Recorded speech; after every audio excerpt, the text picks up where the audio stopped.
This time on Roadkill, homeless Dave puts our stock car in the wall 4 years after we buy it. It's not my fault. Never is.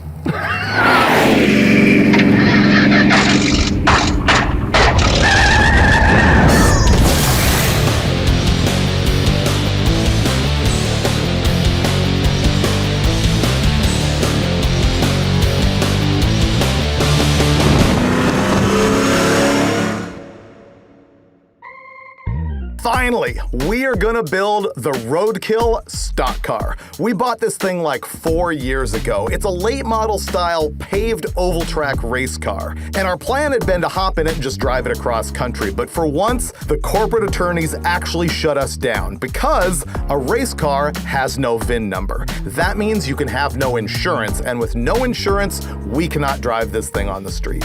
We shoved the car into long-term storage and just watched it deteriorate. All sorts of good parts completely going to pot. Every single month when we're talking to ourselves going, Finnegan, Freiberger, what do you want to do for the next Roadkill? It always comes up, maybe we should slap a body on the stock car. We're finally gonna do it. Remember this?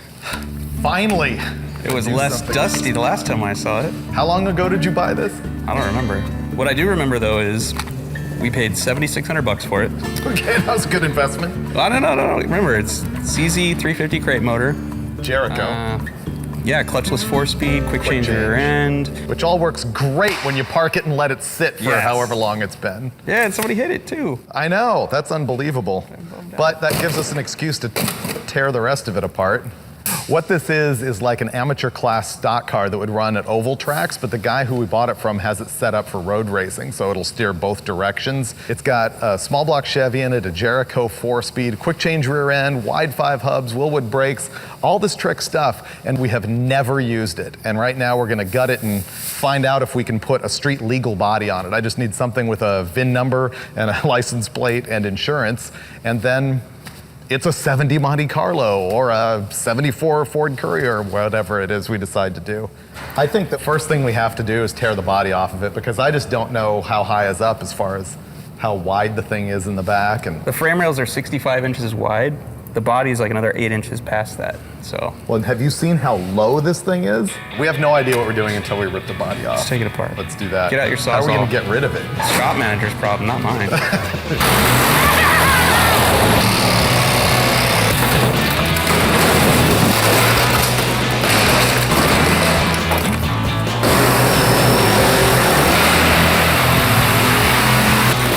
We might be setting a record for disassembling a car. We may have a future at a chop shop. Guessing that's not legal anymore. I could be wrong, considering I can shred it with one hand.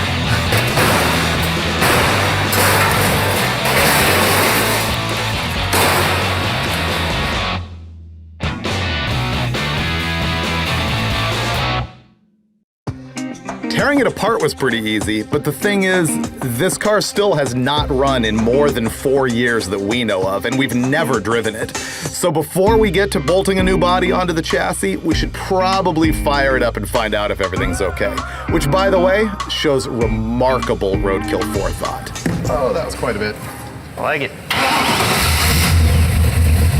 Like new. What'd I tell you? This thing's growing up. Okay, good enough for me. If we get rid of the exhaust and these cross braces, there's plenty of room to put another seat in there. Yeah, who knows what those cross braces are doing. It's just a crash structure from here to here. We don't need that, we're not gonna crash. Besides, this is your side of the car. Gonna need a new blade. It's ZZ Top.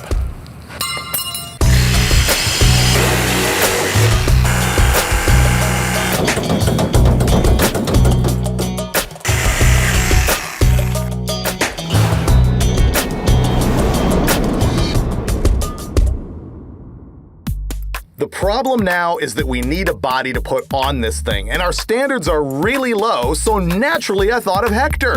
That's right, the dude from Car Hex, which is where we went when we bought that 69 Buick and we needed a bunch of doors for it. This guy parts out GM cars like you can't believe, and sure enough, he hooked us up. check it out. A fully gutted, ready to go, legal, registered, ready for insurance, 1970 Chevy Monte Carlo. And it's kind of sad that this thing is fairly straight and pretty rust-free, but you know what? We already learned how to aggravate the Monte Carlo guys with that whole lowrider thing that might have happened on a prior episode. Stop! So we don't care. This is a Monte Carlo, it's delivered, and we're ready to hack.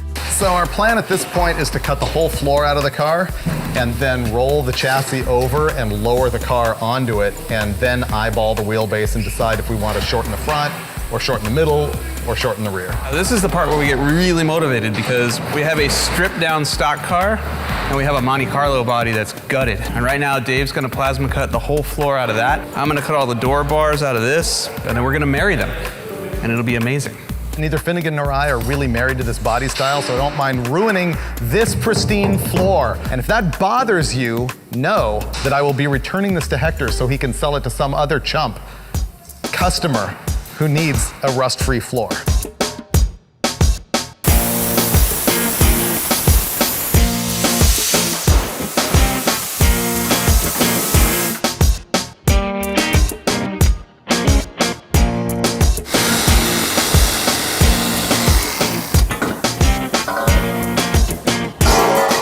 Here's your Homeless Dave tech tip for the day. If you want to do this the right way, you really need to weld some cross braces and structure into the body so that it doesn't tweak and warp when you pull all the structure out of it. Clearly, we don't care about doing it the right way because this is just going to be a mangled mess anyway. So do as we say, not as we do.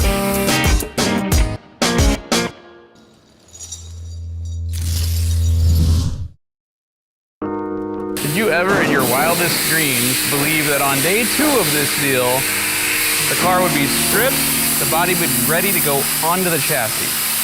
I did. I knew this was happening. It's not even lunchtime yet. We're rolling. Right now we're measuring how wide this thing is rail to rail so we can figure out if the body is going to fit. What is the measurement on the inside of the body? 59 and an 1/8. And this is 63. So how much can you cut off that side? Each one of these tubes are 2 inches wide, so if you take 2 of them off, that's 59. How about how tall is it? Because we might end up hacking the rockers off. I want to set the roof on the roll cage. So this is 41 and 3/4. Yep. What is that?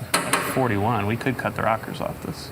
That would be cool. Yeah, it would be low. It'd be really low.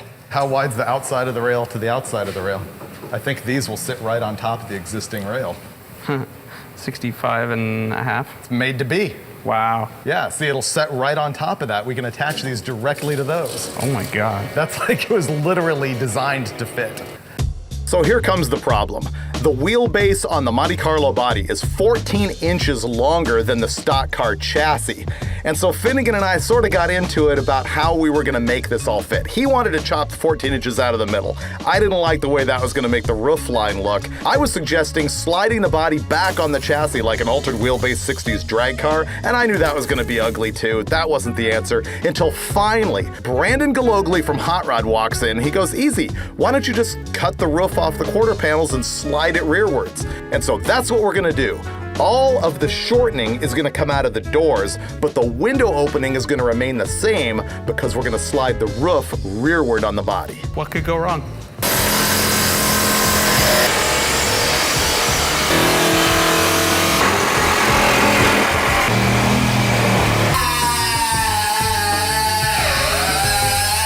There we go. Oh, I see daylight.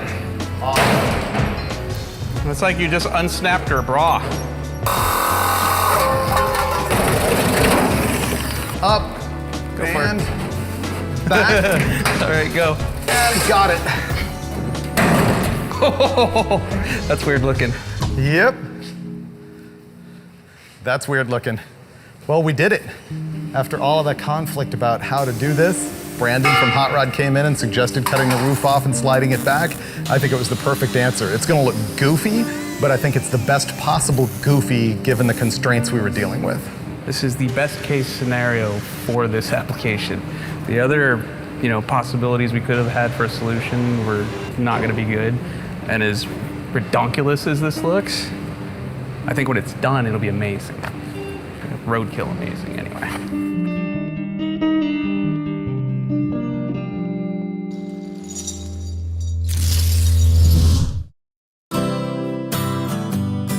This is like day 3 of working on this junk, and I can't believe how much we got done during the first 2 days.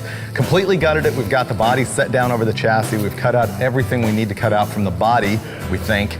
Now we're gonna cut the dash out to try and get the body even lower on the frame.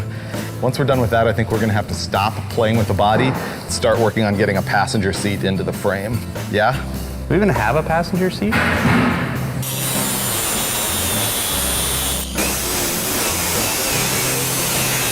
The whole build on this car had to happen in 5 days, and honestly, after day 3, it was like Groundhog Day. Wake up in the morning, grind, cut, file, hack, slash, plasma cut, do it again the next hour, and the day after that, and the day after that. Well, we're down to the part of this deal where only the essentials need to happen. Mounting the fuel filler, no matter where we put it, whether it's the trunk lid, the sail panel, here, it all requires some fabrication. So, just trying to decide what looks cool but won't take forever. We brought in our buddy Lucky to help out with this whole deal. And you know why they call him that, right? Because he gets to work with us. Somewhere there's a picture of this with a circle and a line through it.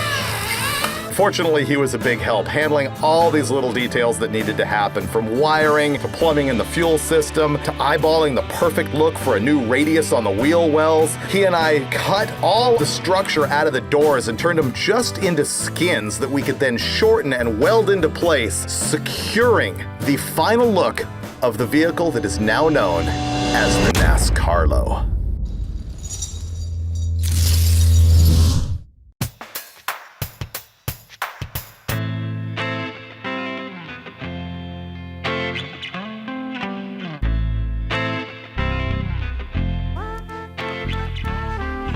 Well, the last time you saw it, we just got the NASCARlo started, and now she's ready for her maiden voyage. We're going racing today.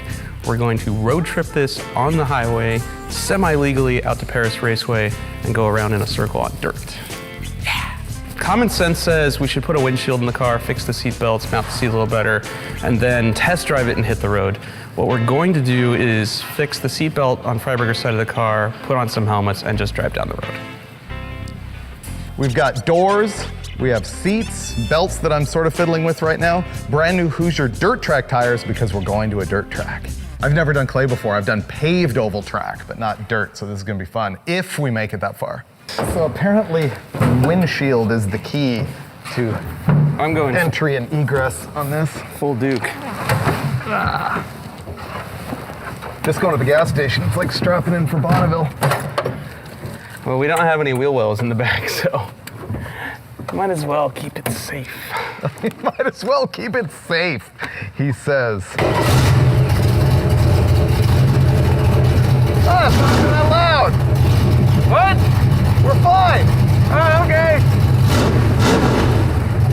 Finally, the moment we have been waiting for nearly 4 years. We are gonna drive the stock car on the street, and man, are people digging it, and we haven't even left the driveway yet. This is attracting more attention than the vet cart. I like this better than the vet cart. I feel safe, you know, except for the no wheel well thing over the back tires by my head. And the no door bars. Yeah. And the no factory door protection. And the no windshield. And the gas line right there. Did you zip tie that back up? I did, just for you. Okay, thanks. Did you zip tie it next to that battery hot lead that's gonna ground out and burn? Yes. Perfect.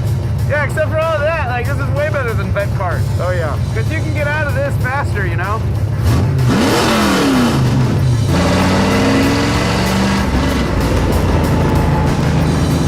Seriously, this thing cruises like you can't believe. And by the way, the clutchless Jericho 4-speed is a gift from God.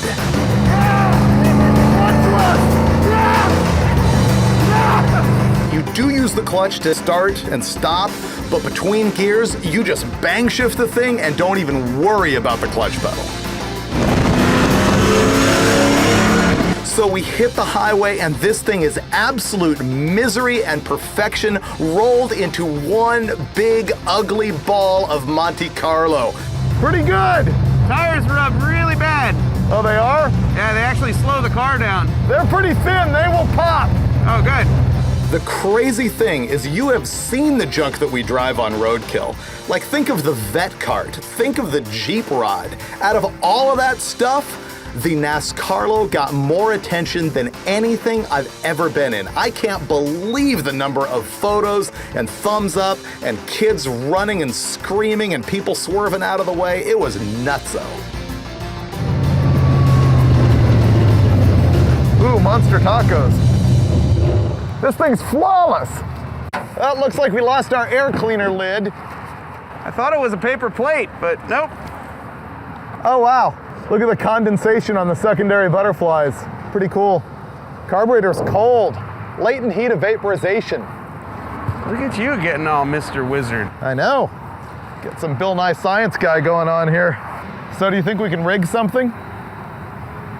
You go to an auto parts store and just put another lid on it. Yeah. Loctite it in there. Because we are trying to go to a dirt track.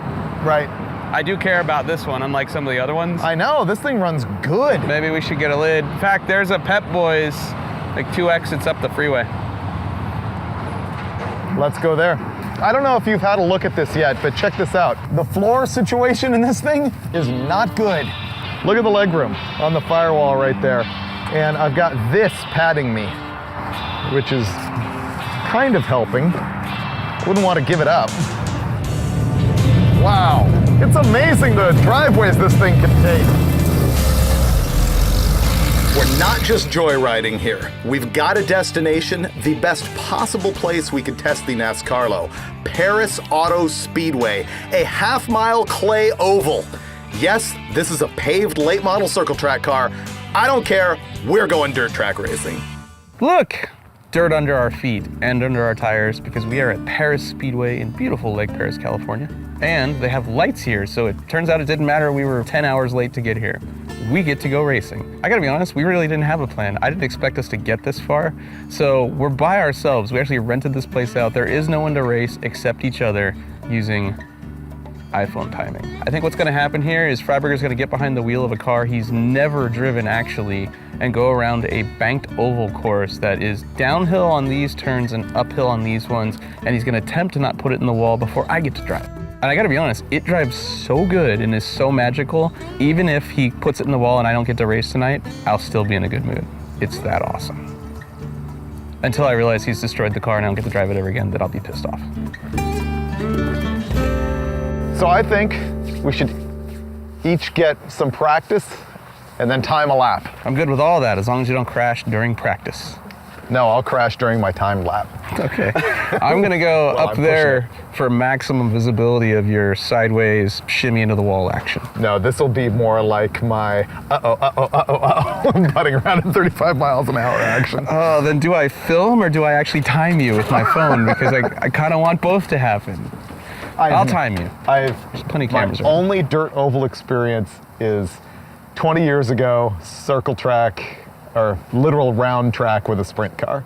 And was it like this, where one side is uphill and the other side is downhill? No, it's just a flat circle. Good But, luck. Yeah, no, I've never done anything even remotely like this before, so it'll go fine. You'll be fine.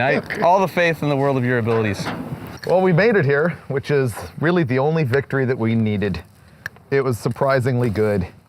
Thing drives really well. There's almost nothing wrong with it. And so, I'm gonna go break it. My plan is to go out there in the dirt track and take it really easy because that is a big sweeping turn and I want to keep this thing off the wall. At this point, I have never driven the Monte Carlo, and I've never driven on a dirt oval before. I've got plenty of experience sliding cars around in dirt, but never on damp clay like this. And the guys at the track are telling me there's only one rule, dude. Just keep this thing off the wall, and that's all I'm worried about. So I'm creeping up really slowly on getting a feel for the track. Oh, that's awesome. Oh, sideways around the corner.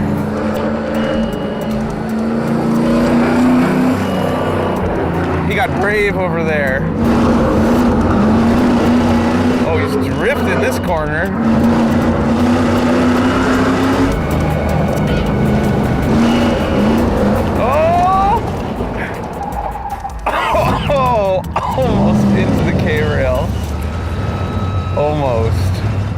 come in the pit to check his shorts? That's the question.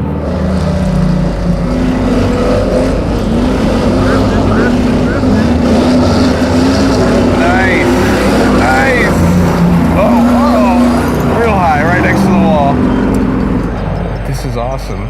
And I'm genuinely concerned I'm gonna put it into the wall.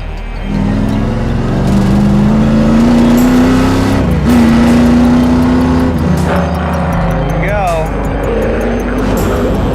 Oh, drifting, pointed at the wall. Oh, oversteer.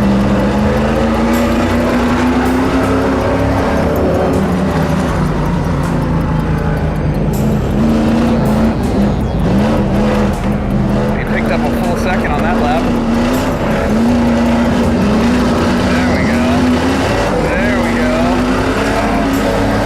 Finally, I'm hanging the thing out. I am turning right to go left. I'm hanging the tail out, and I gotta tell you, I'm probably going at like 3/10 of what an actual dirt track racer could do, but it feels mint.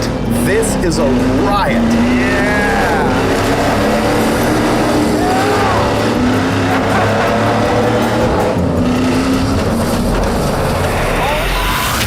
Oh, no. Well, that was not keeping it off the wall. Okay, he's moving. That's good. Hey, are you all right? Yeah, I'm fine. That sucked. Oh, yeah, it's not quite happy anymore. No, it's not. That sucked a lot. Dude, it knocked the body loose. Oh yeah, big time. Wow. That hit pretty hard. Yeah, come look over here. Wow. Look where that wheel is and look where that... What did I do differently? Because What? once it started to go, it was just whoosh. Yeah, look at your track. It drove right into the wall backwards. Wow. That's crazy. Well, so much for our greatest project car ever. We could probably fix it. He told me to keep it off the wall and I didn't. Actually, I don't think it knocked the body loose. I think it knocked the rear end loose. Oh yeah, it broke, Oh, yeah. It broke the panhard bar. What a bummer. Well, that sucked. Dude, but I have to say, the first time when you came back out, Yeah, you ripped. You picked up 2 seconds off your other lap. I was just figuring it out. Man, does that suck. This isn't bad though, And because look, the one thing we did all of this for is lying on the track. That was not keeping it off the wall. They're finding parts on the track down here, so apparently I crashed because it broke, not it broke because I crashed. That was the stupidest thing ever. I'm literally just barely getting the hang of this, just starting to pick up speed, and I cannot even figure out why I'm crashing. The only good news about this, for me anyway, is that it really wasn't my fault. The track guy immediately told me, I asked him, it's like, what did I do wrong? He's like, nothing, the car broke. And sure enough, you could see the marks in the dirt. It had broken a right front lower ball joint and just dug in and whipped the car around the opposite direction that I should have been hitting the wall if I had just oversteered the thing out of my own stupidity. you know what though? I know how to mount this better than we did the last time. So if we go get another 70, Yeah. it'll be even cleaner. Perfect. Yeah, it's just evolution. Steak and beer for dinner, let's go. Only on Roadkill can you take a car that you just built and slam it into the wall at the circle track and call it a victory. But you know what? I think it really is. Just consider how long we've been wanting to do this. It's been like 4 years and we pulled it off. We drove the stock car on the street. We built it into something that looks really, really cool. And I may have hit the wall with it, but the good news is that's not really my fault. And better yet, it really leaves the legend of the NASCARlo hanging out there in the Roadkill ether, leaving you to wonder, what will they do with it next? Will they fix it? Will it go to the junkyard? I'm thinking you'll find out on a future episode of Roadkill. And by future, I mean like 4 years from now.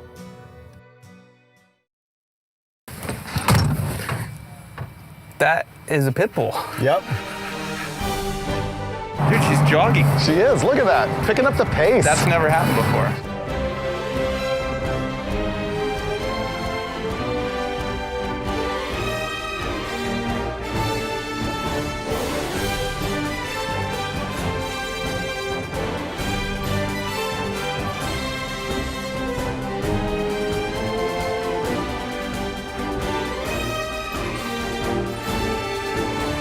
Look at that. She knows where her seat is.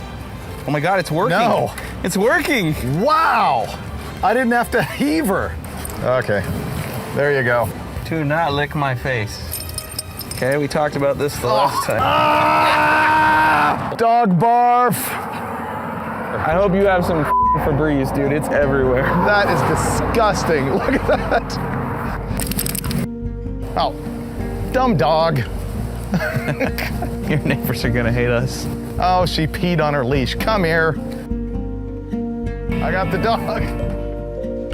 Hey! It's probably not good with the office and everything. Oh, my doggy. Oh, my doggy. Don't lick my face. Don't lick my face. I don't care how cute you are, how much you snort.